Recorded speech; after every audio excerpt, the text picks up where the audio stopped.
city-state of London and the Vatican, a third city-state was officially created in 1982. That city-state is called the District of Columbia and is located on 10 square miles of land in the heart of Washington. The District of Columbia flies its own flag and has its own independent constitution. Although geographically separate, the city-states of London, the Vatican, and the District of Columbia are one interlocking empire called Empire of the City. The flag of Washington's District of Columbia has 3 red stars, one for each city-state in the 3-city empire. This corporate empire of 3 city-states controls the world economically through London's inner city, militarily through the District of Columbia, and spiritually through the Vatican. The Constitution for the District of Columbia operates under a tyrannical Roman law known as Lex Fori, which bears no resemblance to the U.S. Constitution. When Congress passed the Act of 1871, it created a separate corporate government for the District of Columbia. This treasonous act allowed the District of Columbia to operate as a corporation outside the original Constitution of the United States and outside of the best interests of American citizens. A sobering study of the signed treaties and charters between Britain and the United States exposes a shocking truth. The United States has always been, and still is, a British Crown colony. King James I was famous not for just changing the Bible into the King James Version, but for signing the first Charter of Virginia in 1606. That charter granted America's British forefathers a license to settle and colonize America. The charter also guaranteed that future kings and queens of England would have sovereign authority over all the citizens and colonized land in America stolen from the Indians. After America declared its independence from Great Britain, the Treaty of 1783 was signed. That treaty specifically identifies the King of England as the Prince of the United States and contradicts the belief that America won the War of Independence.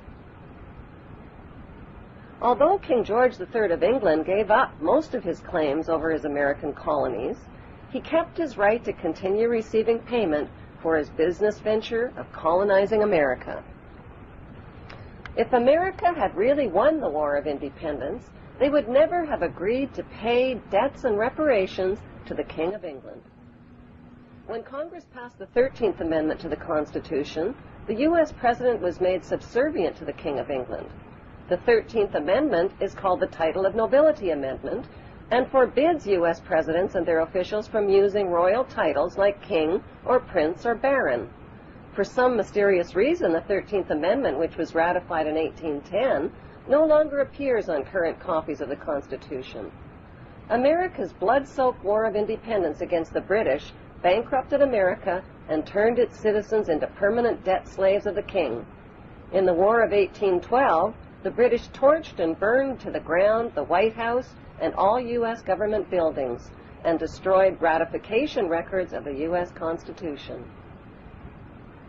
1 century later, a corrupt U.S. Congress committed the biggest theft in world history. They passed Paul Warburg's Federal Reserve Act in 1913, handing over America's gold and silver reserves and total control of America's economy to the Rothschild banksters. Most Americans still believe that the Fed, or Federal Reserve, is the government. It is not.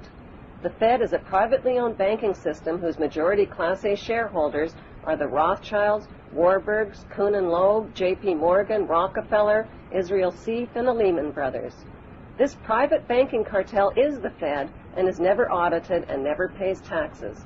They print and design America's money, which displays their symbols of an Egyptian pyramid, a Masonic all-seeing eye, and the words, "In God we trust." Who exactly is the God they trust? They also collect American taxpayers' money through the IRS. Then they loan it back again with interest to pay for roads, bridges, and other public. Most U.S. citizens believe that the United States is a country and that the President is the most powerful man on earth.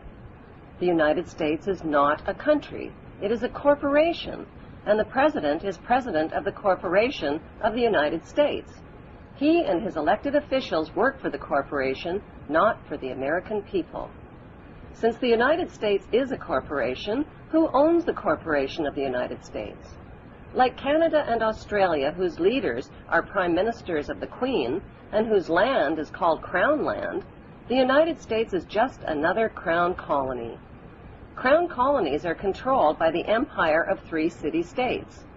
At the center of each city-state is a towering, phallic-shaped stone monument called an obelisk that points skyward. In D.C. city-state, the obelisk, known as the Washington Monument, was dedicated to Freemason George Washington by the Freemason Grand Lodge of the District of Columbia. The secretive Brotherhood of Freemasons laid the Washington obelisk's cornerstone in 1848 and contributed 22 Masonic memorial stones. 250 Masonic lodges financed the Washington Monument obelisk, including the Knights Templar Masonic Order. At the heart of London city-state is a 187-ton, 69-foot-tall Egyptian obelisk called Cleopatra's Needle. It was transported from Egypt and erected on the banks of the River Thames. In Vatican City, another Egyptian obelisk towers high above St. Peter's Square.